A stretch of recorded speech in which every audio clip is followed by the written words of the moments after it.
दोस्तों, क्या आप जानते हैं कि समय की कीमत धन से भी अधिक होती है? क्योंकि अगर धन चला गया तो वापस आ सकता है, लेकिन अगर समय चला गया तो कभी वापस नहीं आता। इसलिए कहा गया है कि जो समय बर्बाद करता है वो अपनी ज़िंदगी बर्बाद करता है, और जो लोग समय की कदर करते हैं वही आगे बढ़ते हैं। देर से लिया गया सही फैसला भी कभी कभी बेकार हो जाता है। अगर आप अपनी ज़िंदगी बदलना चाहते हैं तो आज से ही अपने समय की कदर करना शुरू कर दीजिए, क्योंकि समय ही असली दौलत है।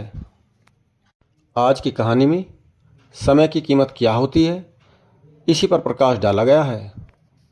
एक बार की बात है, एक छोटे शहर में अमित नाम का एक युवक रहता था। वह बहुत ही आलसी था और अपने ज़रूरी कामों को हमेशा टालता रहता था, जिसके कारण वह अपनी पढ़ाई में अच्छे नंबर नहीं ला पाता था। उसके परिवार वाले उससे हमेशा कहते, बेटा, समय का मूल्य समझो। जो समय तुम बर्बाद कर रहे हो वो कभी वापस नहीं आएगा। लेकिन वह उनकी बातों को हमेशा नज़रअंदाज करता था। वह सोचता, अभी तो बहुत समय है, बाद में कर लूँगा। कुछ समय बाद वह पढ़ाई करने शहर चला गया, लेकिन उसकी आदतें नहीं बदली। वह दिन भर दोस्तों के साथ मौज मस्ती करता और मोबाइल की स्क्रीन स्क्रॉल करता रहता। अमित के शहर में एक बुजुर्ग व्यक्ति भी रहता था। वह बहुत ही ईमानदार और बुद्धिमान था। एक दिन अमित ने तय किया कि वह उस बुजुर्ग व्यक्ति से मिलेगा ताकि वह कुछ सीख सके। अमित उस बुजुर्ग व्यक्ति के पास गया। वह बुजुर्ग व्यक्ति पेड़ के नीचे बैठकर मेडिटेशन कर रहा था। अमित ने उन्हें नमस्कार किया और कहा, मेरी मदद कीजिए, मैं ज़िंदगी में हमेशा विफल रहा हूँ। हर बार मेरे दोस्त मुझसे आगे निकल जाते हैं, लेकिन मैं हमेशा ही पीछे रह जाता हूँ। मुझे उन सबसे अच्छा बनना है। मुझे बताइए, मैं यह कैसे कर सकता हूँ? बुजुर्ग व्यक्ति ने कहा, बेटा, तुम संघर्ष झेल रहे हो क्योंकि तुम अपने कामों को हमेशा टालते रहते हो और समय की कदर नहीं करते। मैं तुम्हें एक कहानी सुनाता हूँ जिससे तुम समय की कीमत समझ सकोगे। एक बार की बात है, एक राजा था जो बहुत ही दयालु था। वह अपनी जनता से बहुत प्यार करता था और उनकी मदद किया करता था। एक दिन उसे एक व्यक्ति मिला जो बहुत ही आलसी और गरीब था। उसके पास न तो नौकरी थी, न पैसे और न ही इज्जत। वह हमेशा अपनी परेशानियों का दोष दूसरों को देता था। राजा ने उससे उसकी परेशानी और उसकी ज़िंदगी के बारे में पूछा।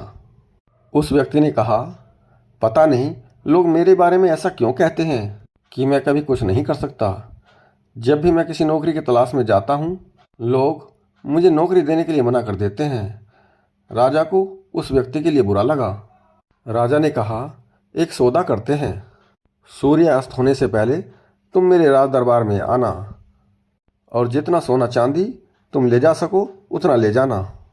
वह सब तुम्हारा होगा। वह आदमी बहुत खुश हुआ, राजा को धन्यवाद कहा और अपने घर की ओर दौड़ा। घर जाकर उसने अपनी पत्नी को सब कुछ बताया। उस व्यक्ति की पत्नी भी बहुत खुश हुई और कहा, जाओ और जल्दी से सोना चांदी ले आओ। उस व्यक्ति ने कहा, मैं अभी नहीं जा सकता, मैं भूखा हूँ, पहले मुझे खाना बना कर दो। उसकी पत्नी ने उसे खाना बना कर दिया। उस व्यक्ति ने धीरे धीरे खाना खाया। उसके बाद सोचा कि अभी मेरे पास बहुत समय है। खाना खाने के बाद उसे नींद आने लगी। उसने सोचा, मैं अभी थोड़ी देर सो लेता हूँ, उसके बाद खजाना लेने जाऊँगा। उसने सोचा कि वह थोड़ी देर के लिए ही सोएगा, लेकिन उसे 2 घंटे के लिए नींद आ गई। जब वह सोकर उठा, उसने देखा कि देर हो गई है। उसने जल्दी से कुछ बैग उठाए और राज दरबार की ओर दौड़ा।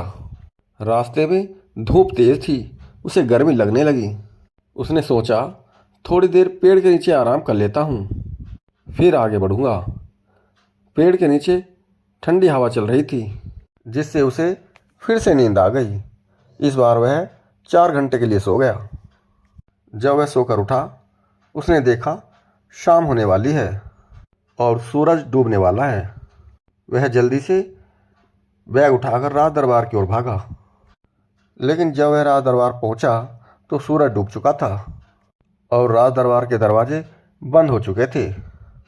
वह व्यक्ति बहुत दुखी हुआ। उसने अमीर बनने का एक अच्छा मौका गंवा दिया, क्योंकि उसने समय के मूल्य को नहीं समझा। उस बुजुर्ग व्यक्ति ने कहानी को ख़त्म किया और अमित की ओर देखा। अमित के पास कोई शब्द नहीं थे। उसे अपनी गलती का एहसास हो रहा था। अमित ने उस बुजुर्ग व्यक्ति को धन्यवाद दिया और घर वापस लौट गया।